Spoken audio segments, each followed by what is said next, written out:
আজকে দেখাতে একটা মামলা ফাইল করলে 3,000-4,000 নম্বর সিরিয়াল 2 মাসে হিয়ারিং হচ্ছে না, সিরিয়াল পাচ্ছে না। অনতি বিলম্বে সুপ্রিম কোর্ট আপিল ডিভিশনের বিচারপতি নিয়োগ দেওয়া হোক। আমাদের সুপ্রিম কোর্ট আপিল ডিভিশনের বিচারের স্বল্পতা, আগে 3টা বেঞ্চ ছিল আপিল ডিভিশনে, বিচারপতি শর্টেজের কারণে স্বল্পতার কারণে পরে 2টা বেঞ্চ হয়েছে, আরও স্বল্পতার কারণে এখন একটা বেঞ্চ আপিল ডিভিশনে।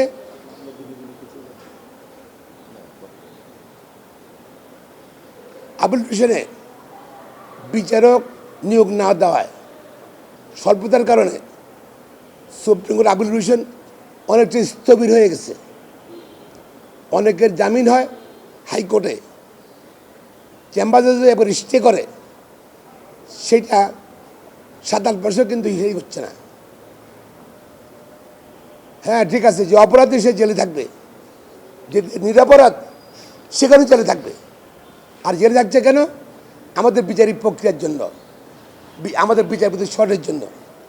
পাশাপাশি হাইকোর্টও আজকে বাংলাদেশে জনসংখ্যার তুলনায় হাইকোর্টের বিচারক কম, বেঞ্চ কম, মানুষ ন্যায় বিচার প্রার্থী হইতে পারতেছে না সর্বোচ্চ আদালতে।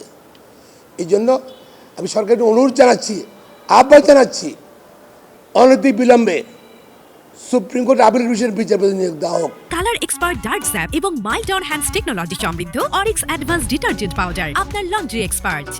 এবং এই বন্ধের পরেই, অর্থাৎ এই ঈদুল আজহার পরেই যেন বিচার প্রার্থীরা ন্যায় বিচার পায়, এই জন্য আপিল ডিভিশনের বিচারপতি নিয়োগ দেওয়া হোক। আর কমপক্ষে 2টা বা 3টা বেঞ্চ যেন করা যায় সেভাবে বিচারপতি নিয়োগ করা হোক। পাশাপাশি হাইকোর্টও পর্যাপ্ত বিচারপতি নিয়োগ দেওয়া হোক।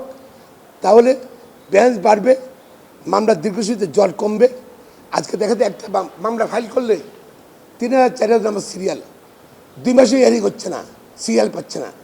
এটা কিন্তু ন্যায় বিচার প্রতিবন্ধতা। রাষ্ট্রের দায়িত্ব রাষ্ট্র পরিচালনা করা।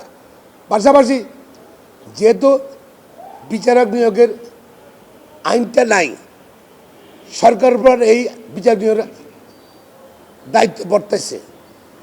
সরকার আমি মনে করি এটা স্লোগানে চলবে না, এবং এটা দ্রুততম সময়ের মধ্যে আপিল ডিভিশনের বিচারপতি নিয়োগ করা হোক।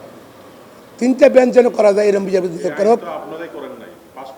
পাশাপাশি হাইকোর্ট ডিভিশনও বিচারপতি নিয়োগ করা হোক। শুধু মানুষ কিন্তু এই যে আপনার যত বেশি কিউ থাকবে, লম্বা লাইন থাকবে মামলা করতে, তত এখানে কারাপশানকে এনকারেজ করা হবে। আমি সুপ্রিম কোর্টকে কারাপশান মুক্ত করার জন্য এবং আমাদের যে ন্যায় বিচার পায় সেই জন্য নিশ্চিত করার জন্য বিচার নিয়োগের জন্য আহ্বান জানাচ্ছি সরকারের নিকট।